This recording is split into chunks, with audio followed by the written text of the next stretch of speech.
자, 그 다음에 이제 중산물 표시 광고인데, 표시 광고 있잖아요. 이거 이제 본격적으로 지금 출제하고 있죠. 그래서 이제 표시 광고에 대해서 출제를 확실히 이것도 할 겁니다. 분명히. 그러면 이 표시 광고에 대한 부분인데, 이거는 법문을 읽어보는 게 별로 의미가 없기 때문에 단순 암기사항이에요. 그러니까 바로 가겠습니다. 이거는. 그러면, 그 동그라미 1번에 말이에요. 개공이 중산물에 대하여 표시 광고를 할 때는 언제나 공통적으로 명시할 사항이 있어요. 그래가지고 거기 그 121쪽에 지금 명시사항은 다음과 같다 그랬죠?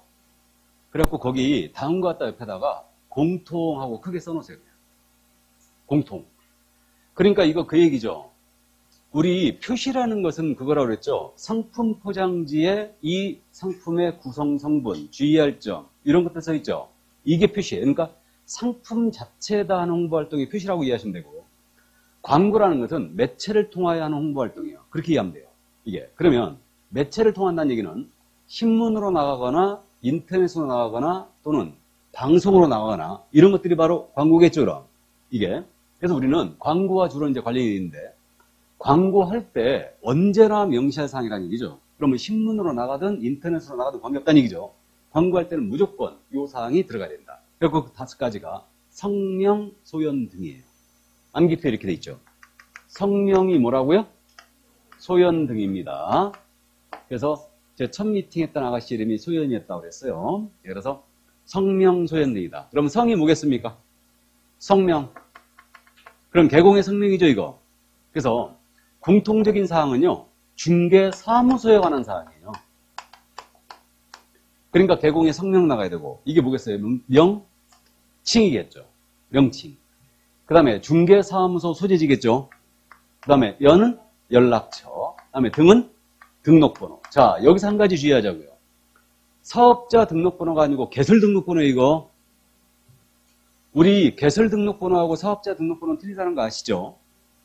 그래서 사업자 등록증은 게시사항으로 들어왔지만 광고에는 사업자 등록번호가 아닙니다. 개설 등록번호예요. 그걸 주의해야 돼요. 그러면 사업자 등록번호가 아니고 개설 등록번호다. 그래서 이 5가지 성명, 소연 등은 광고를 할 때 언제나 공통적으로 명시할 사항으로서 사무소에 관한 사항이라고 이해하시면 돼요. 이때 중개보조원을 명시하면 돼요, 안 돼요? 안 되죠. 그래서 거기 마지막에 있죠? 색깔 칠해진 부분 바로 위에 중개보조 명시하면 된다, 안 된다? 안 된다. 그러니까 중개보조 명시하시면 안 됩니다. 됐어요? 자, 그럼 그 정도 이해하시고 넘어갑니다.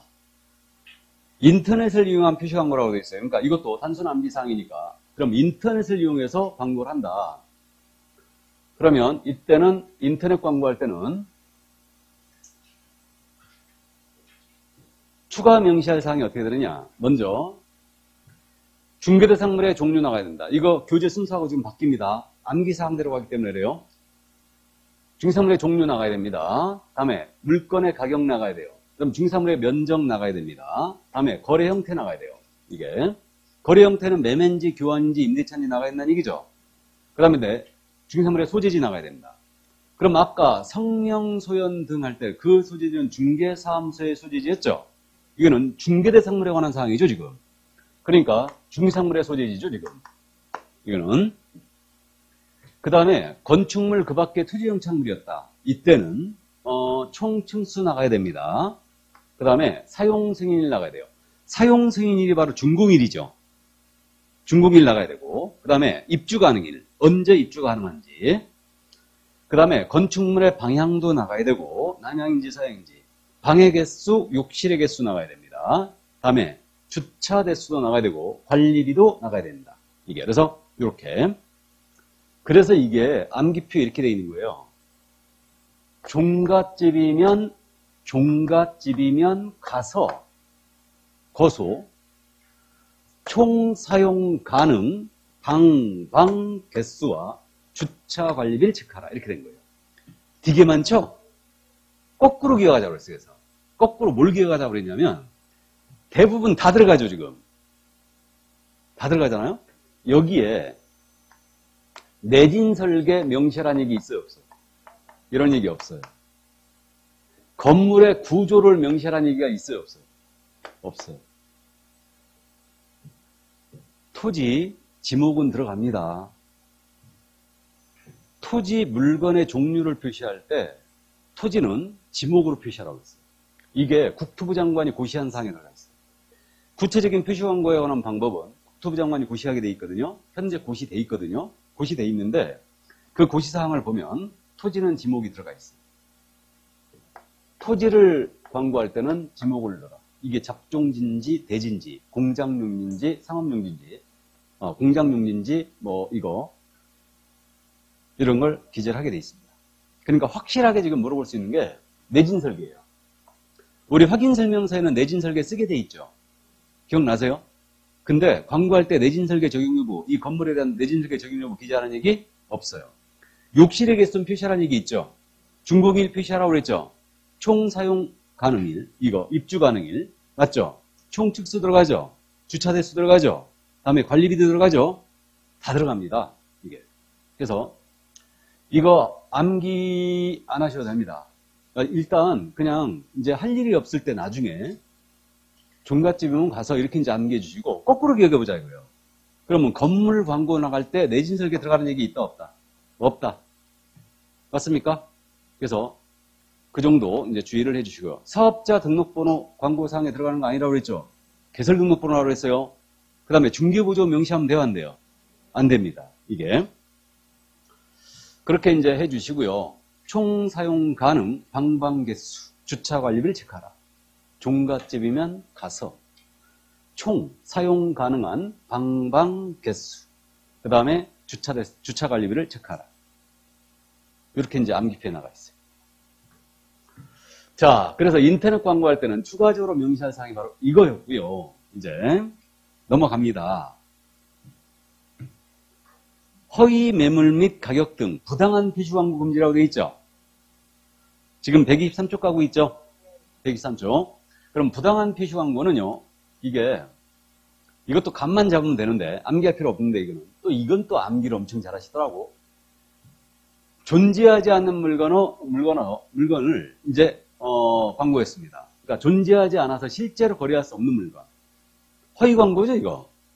나아가 가격 등 사실과 다르게 광고했다든가 과장되게 광고했다. 이거. 그 다음에 부동산 거래세를 해치거나 의뢰인에게 피해줄 우려가 있는 광고로서 존재는 하지만 중개 대상이 될 수 없다든가 중개할 의사가 없다든가 그 다음에 입지 여건, 생활 여건 등 소비자를 속이는 광고예요. 이런 것들 하면 안 된다는 얘기예요. 그러니까 이런 구체적인 유형이 무엇이냐 국토부 장관에다 고시를 해놨는데 거기까지는 안 하셔도 될 것 같고요.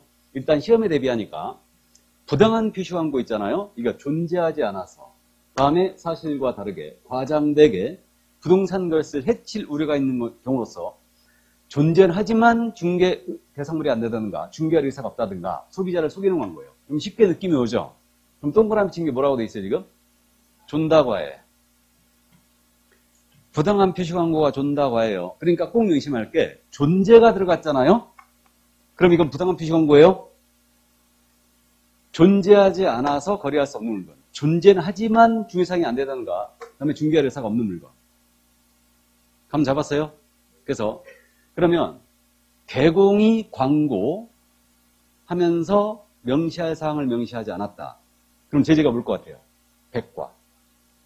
개공이 그럼 아닌 자가 광고하다 걸리면 1-1이겠죠. 느낌 와요? 그럼 부당한 표시 광고는 100과라고 하면 안 되죠. 부당이 들어갔으니까. 부당한 표시 광고는 그건 뭐겠습니까? 500만 원 이하가 들어요. 500만 원 이하가 들어요. 이거는